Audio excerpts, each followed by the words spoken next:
Alright guys, so this week I watched all the Halloween movies. Yes, every single one of them. I have them all on Blu-ray and DVD. And today I'm going to do a ranking of all these movies. Are you guys ready? Well, here you go. Number 13, Rob Zombie's Halloween.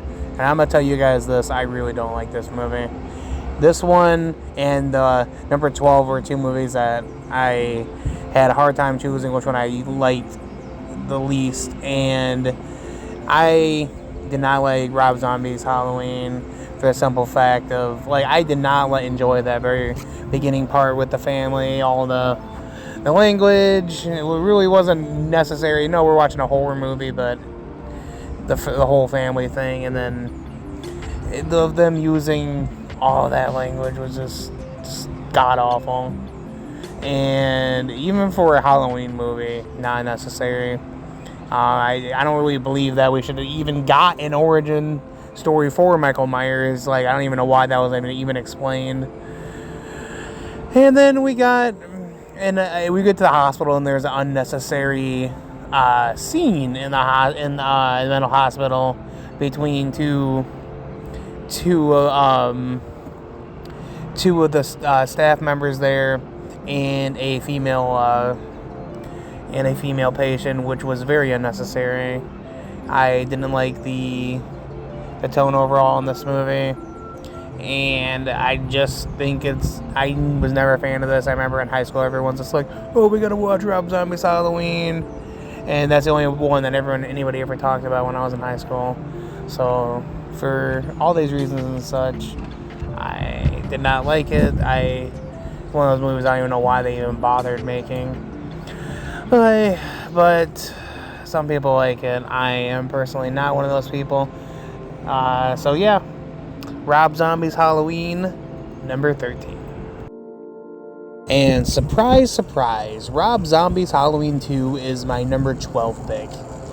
And it's only slightly better than the other one, the first Rob Zombie Halloween movie. In this movie, I just can't stand a lot of the characters. Laurie Strode just plays a whiny, insufferable character, and I just hate her being on screen every single time I see her in this movie. Then you got Dr. Loomis, who, if he's trying to, I think they're trying to do their own spin on Dr. Loomis, but the only thing I can say positive about the other movie, they actually got his character a little bit better than in this movie. This one, he just seems like it's just like a jerk, just trying to make money off the whole Michael Myers experience from the first movie.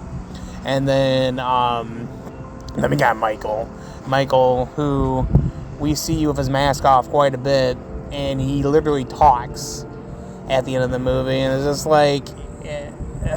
no.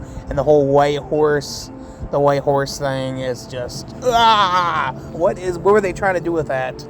This movie is just mostly the characters and very unnecessary. The only thing I can say positive about these, both movies, is Brad Dourif playing I think he's a sheriff in both of these movies, if I'm not mistaken, and he's the only one I can say that I would only bother to watch his movies, which I don't. If I were, then I would only prefer. I like the acting skills of Brad Dourif, who is also the voice of Chucky and did actually play more recently.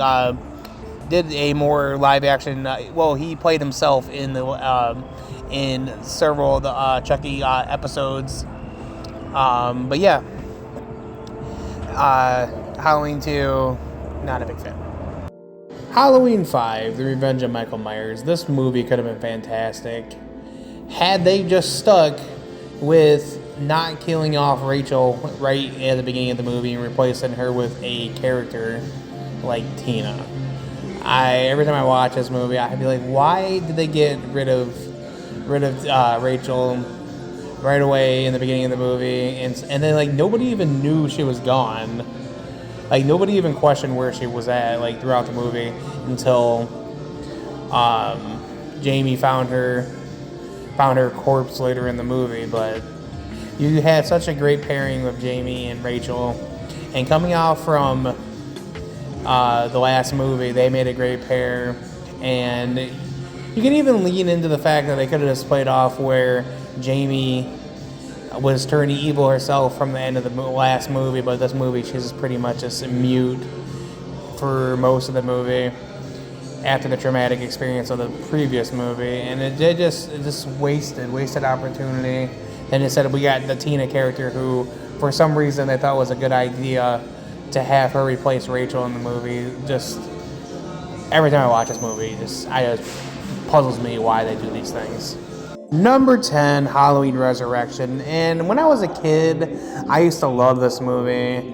I don't know why, but when I was a kid, I used to love it. But as an adult, I really don't love it. I'll watch it, but it's not what I would rewatch every single time. I just think the whole overall tone of the early 2000s tone of it being a goofy camp movie kind of reminds me of Seed of Chucky. Well, not as unsufferable as Seed of Chucky, but the whole Busta Rhymes, keep putting one over Michael Myers, like literally kicking him out the window. Who wrote this? I did like the side plot with the Decker character that he was talking to the main girl, I forget her name, and helping her with the cameras. I did like that. So, I mean, there is good elements.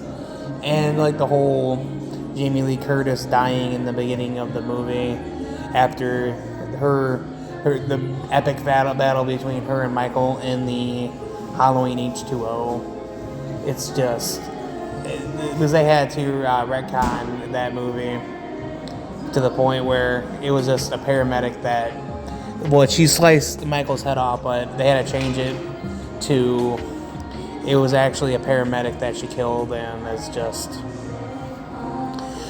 ruins everything in Halloween H2O. But nonetheless, it's fun.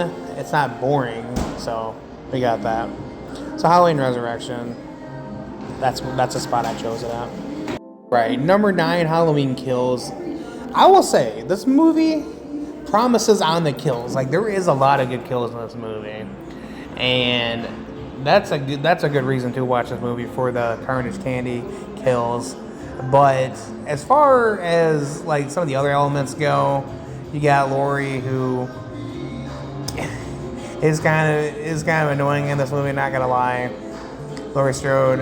And then we got the mob crowd, evil dies tonight, and then they drive a poor, like they thought it was Michael, they thought it was a different mental patient was Michael Myers, leaving the mental patient to jump to his death. And it was kind of a weird, messed up scene, and even for a Halloween movie, it was just bizarre. But it's, besides that, I mean, overall, it's not one that I totally hate. But Evil Dies Tonight gets very repetitive, and the whole crowd thing. And then at the end, the ending, where instead of like continuing to they all corner Michael in the street, and they beat him up one at a time, and then somehow Michael gets up, and they barely try to fight back, and then he takes them all out one by one. And instead of all attacking him, they just sit there and watch each other just get killed. And it's just like, but I still have fun with this one. Number 8, Halloween: The Curse of Michael Myers. Now, this movie depends on my mood, how much I like it. Do I like some of the casting for this movie? This is the last movie that we do see Dr. Loomis, Donald Pleasence, in the Halloween franchise before he passed away. Now, depending on which movie version you watch, which cut, which ending, determines the fate of Dr. Loomis, which we actually do never get to find out what the fate of Dr. Loomis is. We just hear him screaming at the end, or we see him talking to the guy, the whole cult leader guy. This one's really hard to say, because I like it, but then there's some days that it's just a confusing movie, especially them killing Jamie off in the beginning of the movie. And then the whole Michael Myers impregnating Jamie thing is just really odd. You got Paul Rudd in there, and I like Paul Rudd, but him as Tommy Doyle, it doesn't really work out. He kind of gave like a creepy vibe from Paul Rudd, but I don't know what else to say about this movie. Number 7, Halloween H2O. When I first watched this movie, first time I watched this movie, I was like in middle school. Now, as an adult, I actually really do like this movie. I actually like the battle between Laurie and Michael in the movie. I'm not a big fan of Michael's mask in this movie, but it is what it is. This movie could have been the end of Michael Myers, at least for this timeline. But then Halloween Resurrection kind of retcon that, as I stated before. So, this movie is really good. If you just ignore Halloween Resurrection, this could have been the end of Michael Myers with Laurie just chopping his head off. So, but you got some really good kills in here. There is a little bit of more of a comedic tone to this movie, but not as much as Resurrection. But the end fight between Laurie and Michael is great, and it's a lot better than what we got in some of the other movies. So, Halloween H2O, I'll put you right here. Number 6, Halloween 2018. I remember seeing this in theaters, and it was actually really refreshing ever since the last Halloween movies that we got was the Rob Zombie's Halloweens, and I actually really do like Halloween 2018, and it was so refreshing. It ignores all the sequels, so it goes from the first Halloween movie, 1978 movie, and it goes straight to this one where we see Laurie Strode still alive and kind of like being a very paranoid person. And I actually really enjoyed this one. There's a lot of twists and turns in this movie. And as I said before, it's good to see a return to formula. I didn't really care. I didn't like the doctor character, but I don't think anybody did. But I like the kills in this movie. I like the cop kill with the jack-o'-lantern. That was pretty cool. But no, I really enjoyed Halloween 2018. Number 5, Halloween Ends. Listen, I like this movie because it was how different it was. I liked getting to know the Corey Cunningham character. In my personal opinion, I feel like he should have actually been the one to carry out Michael Myers' legacy instead of getting killed at the end of the movie. That's just my personal opinion.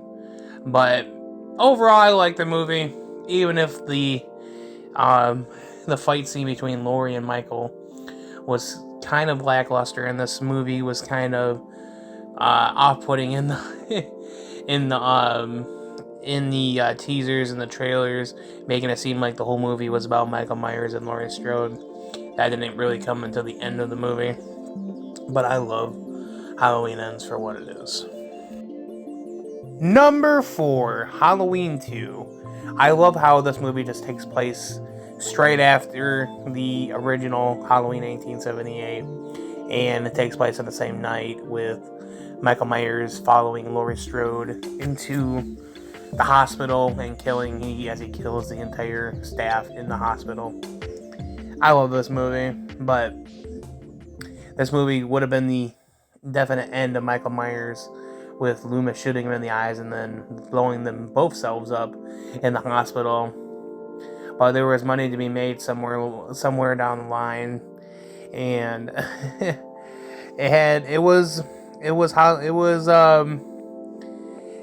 could have been a definite end for Michael Myers, but as I said before, money had to be made. And I just do love this movie, how you can just watch it right with the first movie and this call one big movie. So Halloween 2, number 4. Number 3, The Return of Michael Myers.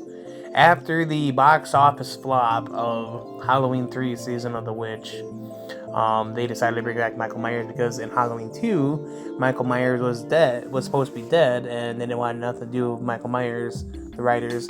So they wanted to make the anthology series, but obviously that didn't work so good. So they brought back Michael Myers back for number 4, and I absolutely love this movie. The mask was bad, I will admit that, but I love Michael in this movie. And, I love the dynamic between Jamie and Rachel in this movie. It's such a good movie.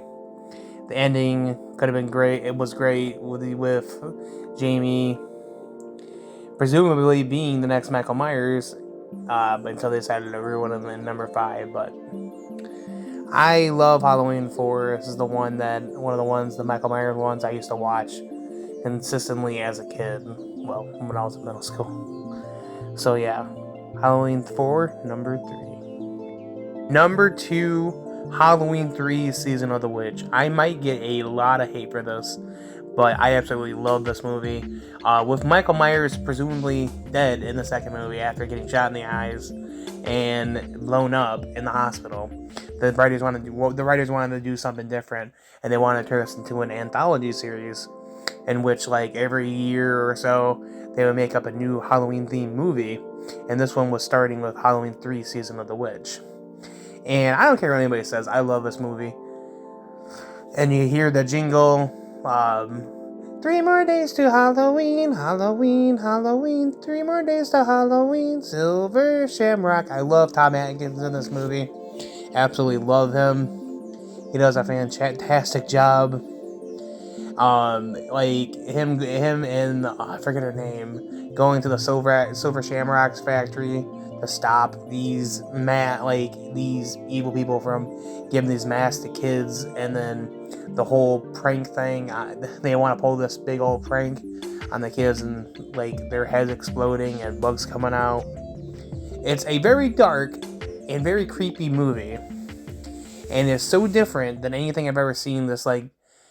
I would have loved to see the anthology route that they were going to do with this. We'll never know. They can still do it, but I would love it if they would have just, I would have been okay if they just killed off Michael Myers in number 2, and this one just kept going on with the anthology series.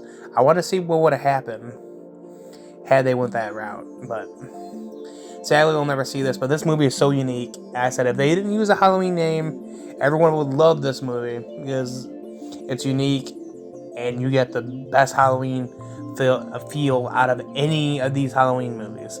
So Halloween 3, Season of the Witch is my number 2, and I'm sticking by that. And of course, number 1, John Carpenter's Halloween. Of course, is gonna be number 1. This one kicked off the slashers. Like, if it wasn't for Halloween, you wouldn't have had Jason. You wouldn't have had Freddy. You wouldn't have had Scream. Like, all these franchises, like, this started with Halloween. And I can't thank this movie enough because you guys know me. Scream is my favorite franchise, a horror franchise of all time. And if it wasn't for Halloween, that would have never happened. I love the fact that the whole babysitter aspect. This is before the second movie established that Michael Myers and Laurie Strode were brother and sister. This movie didn't even do that. This one is just some random guy just stalking a babysitter, and a bunch of teenagers. I love this movie. It's just simple, and I love it for that. The horror, there's not a lot of gore in this movie, but that's the beauty of it. Like, it all kick-started with this movie, and I said, you can just have this movie, a one-and-done thing. It would have been great. Just Michael getting shot by Donald Pleasence. This is probably Donald Pleasence's best performances in this movie. And you just have the movie ending with Michael getting shot by Dr. Loomis, and then him looking out the window, and he's gone. that would have been a good ending. And then I said I do like part 2, but it all started with us. And if it wasn't for this movie, a lot of other horror franchises wouldn't have kicked off. But anyway, guys, what do you guys think of my list? Let me know in the comments down below. You may not agree with it, but it's whatever. Let me know all your rankings down below. And of course, guys, I'll see you next time.